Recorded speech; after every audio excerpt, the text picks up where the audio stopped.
خطوط أدت أداء ممتاز. خط الدفاع كان على أعلى مستوى. طبعا أيضا على خط الوسط كان إسناد وأول خط الدفاع بالنسبة للمنتخب.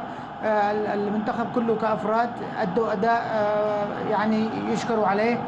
كانوا حاضرين في الملعب من كل النواحي ذهنيا. حتى وزير الرياضة حاضر في الملعب. نعم نعم. ذهنيا مهم أيضا حضور الوزير طارق في أكيد.